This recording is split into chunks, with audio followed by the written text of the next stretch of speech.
Hello. Christmas की तैयारी कैसे चल रही है आप लोगों की? बहुत से लोगों के घर में अब तक मिठाइयाँ बननी भी शुरू हो गई होंगी और बन भी चुकी होंगी।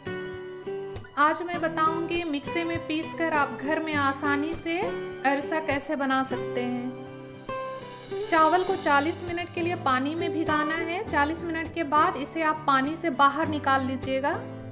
किसी पतले कपड़े, टोकरी या सूप में ही निकालिएगा ताकि पानी अच्छे से निकल जाए। कम से कम 10-15 मिनट के लिए आपको ऐसे ही रखना है। मिक्सी के जार में चावल पीसने के लिए आप चावल कम ही लीजिएगा, नहीं तो मिक्सी खराब हो जाएगी। ध्यान दीजिएगा इस बात को। चावल पीसते समय आप देखिएगा कि चावल बिल्कुल फाइन नहीं होनी चाहिए, एकदम पतली नहीं होनी चाहिए, उससे थोड़ा सा मोटी आपको रखनी होगी। यहाँ बहुत ज़्यादा मोटी थी तो मैं 5 सेकंड के लिए फिर से एक बार चला रही हूँ। अरिसा के लिए छोटी छोटी बातें ध्यान देना बहुत ज़रूरी है, नहीं तो अरिसा अच्छी नहीं बनेगी। यहाँ आप देख सकते हैं चावल ना तो बहुत पतली है और ना बहुत ज़्यादा मोटी है। ऐसे ही आपको भी रखना है। इस पाउडर छानने वाली छलनी ही आप इस्तेमाल कीजिएगा। आप देख सकते हैं कि मिक्सी में भी आप अरसा के लिए कितने अच्छे से ग्राइंड कर सकते हैं। आजकल सभी के घरों में कूटने वाली ओखली नहीं होती है, लेकिन ग्राइंडर ज़रूर होती है। तो अरसा से दूर क्यों रहना, आप घर में ग्राइंड करके अरसा आसानी से बना सकते हैं। और लास्ट में जो बच जाते हैं उसे फेंकना नहीं है। आप वापस दोबारा जब ग्राइंड कीजिएगा तो उसी में डालकर आप फिर से इसे चला लीजिएगा। इस तरह से आप सारा पाउडर रेडी कर लीजिएगा। ये चाशनी रेडी करते हैं। इसके लिए मैं 1 कटोरी पानी ले रही हूँ जो लगभग 250 ml है, और इसमें मैं ½ kg चीनी ऐड कर रही हूँ। मिट्टी के बर्तन हो, एल्युमिनियम के बर्तन हो या स्टील के बर्तन हो, बर्तन आप इसी तरह से लीजिएगा, क्योंकि इसे चलाने में, मिक्स करने में ज़्यादा आसानी होती है।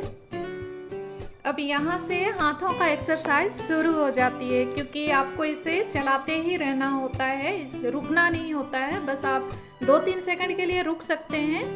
अगर आप कंटिन्यूसली नहीं चलाते हैं तो ये नीचे से जल जाएंगे। आप इसमें इस तरह की कटोरी लेकर उसमें पानी ले लीजिएगा, क्योंकि चाशनी रेडी हुई है या नहीं ये हमें चेक करते रहना होगा। आपको हर एक थोड़ी थोड़ी देर में इस तरह से चेक करते रहना होगा ताकि एक परफेक्ट चाशनी बनकर रेडी हो जाए। चाशनी की थिकनेस थोड़ी सी भी ज़्यादा हो गई तो आपके अरिसा हार्ड बनेंगे और खाने में बिल्कुल अच्छे नहीं लगेंगे। इसलिए इस वक्त नज़रें सिर्फ चाशनी पे और कटोरी पे होनी चाहिए, यहाँ वहाँ बिल्कुल भी नहीं। हो सकता है ये प्रोसेस आपको थोड़ा सा ज़्यादा लंबी लगे, लेकिन ये बहुत ज़रूरी है। यदि मैं ये प्रोसेस स्किप करती हूँ तो जो बिगिनर्स हैं उनको समझ में नहीं आएगी और उनसे अच्छी नहीं बन पाएगी। हमने 3 to 4 टाइम्स चेक कर लिया। अब यहाँ पर चाशनी बनकर रेडी हो गई है, क्योंकि ये फैल नहीं रही है, बिल्कुल अच्छी तैयार हुई है। मैं यहाँ हल्का ग्रेट किया हुआ कोकोनट और सौंफ ऐड कर रही हूँ। अरसा का टेस्ट और भी बढ़ जाएगा। आप चाहें तो यहाँ पर कुछ और भी ऐड कर सकते हैं। जब चाशनी बन जाती है तो उसमें आपको ऐड करते जाना है सारी चीज़ें, और हाथ चलती रहनी है। यदि आप रुक गए तो लम्स पड़ने लगेंगे, इसलिए मैं पहले ही बोल चुकी थी कि एक्सरसाइज होने वाली है आपके हाथों की। यदि आप दोनों हाथों से नहीं कर सकते हैं तो आप किसी की हेल्प ले सकते हैं। जब आप चाशनी बना रहे हैं तो देखिएगा कि पानी के कटोरी में जब आप चाशनी डालते हैं तो वो फैलनी नहीं चाहिए, एक जगह पे इकट्ठी होनी चाहिए। और जैसे ही आपको लगे चाशनी अब नहीं फैल रही है तो फ्लेम तुरंत कम कर दीजिएगा और सारी चीज़ें ऐड करना शुरू कर दीजिएगा। बस आपके हाथ 20-25 सेकंड के लिए नहीं रुकनी चाहिए। यहाँ पे मुझे हाथ में दर्द हो गया था, इसीलिए मैं लेफ्ट हैंड से करने लगी थी। ½ kg चीनी में आपका सिर्फ 1 ही kg राइस लगेगा। चावल का आटा डालते वक्त अगर आपको लग रहा है कि चावल का आटा खत्म हो गया और बैटर एकदम पतली ही है, तो आप बिल्कुल मत घबराइए, आप इसे ठंडे होने के लिए रख दीजिए। ये अपने शेप में आ जाएगी। आपकी अरिसा बहुत अच्छी रेडी होने वाली है। बैटर की थिकनेस देखकर घबरा कर आप और ज़्यादा चावल का आटा मत डालिएगा, नहीं तो सारा अरसा खराब हो जाएगा। फ्लेम में तेल गरम करके आप मीडियम कर दीजिएगा और चेक कर लीजिएगा कि तेल अच्छे से गरम हुई या नहीं। मैं यहाँ 2 तरह से अरिसा बनाऊंगी, आपको जैसा पसंद आए आप उस तरह से फ्राई कर सकते हैं। मैं वाइट तिल भी लगा रही हूँ, लेकिन यह चटकती है, तो अगर आप चाहें तो स्किप कर सकते हैं।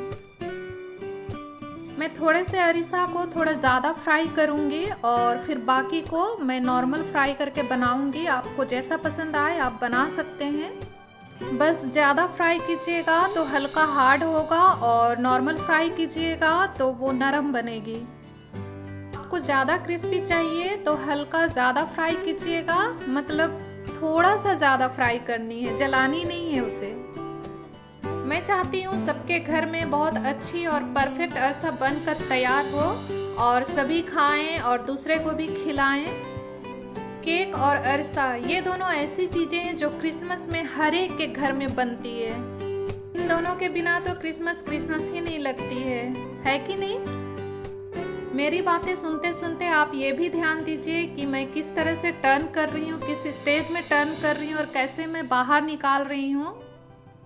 मुझे आप लोगों से क्रिसमस केक की रेसिपी भी शेयर करनी थी, लेकिन कुछ प्रॉब्लम होने की वजह से मैं वीडियो एडिट नहीं कर पा रही हूँ, तो मैं शायद 25 दिसंबर के बाद ही ये वीडियो अपलोड करूँगी। अब मैं ज़्यादा फ्राई नहीं करूँगी, मैं ऐसे ही सारा अरसा को बनाऊँगी क्योंकि मुझे ऐसी ही अच्छी लगती है। आप चाहें तो दोनों में से जो आपको ज़्यादा अच्छी लगे वो आप बना सकते हैं।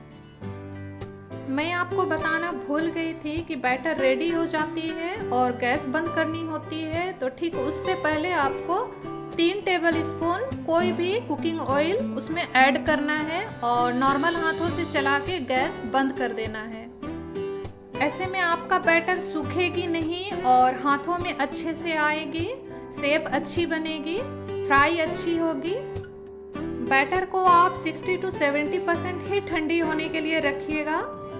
यदि बैटर आपके हाथों में आ रही है, चाहे वो लूज ही क्यों ना हो, आप फ्राई करना शुरू कर दीजिएगा। बैटर थोड़ा थोड़ा हार्ड होने लगती है, तब आप उसमें थोड़ा थोड़ा करके तेल ऐड कर सकते हैं और शेप दे सकते हैं। देखिए अरसा कितनी अच्छी बनी है, आप भी बनाइए। फिर मिलते हैं नेक्स्ट वीडियो में एक नए रेसिपी के साथ। Merry Christmas, God bless you, bye.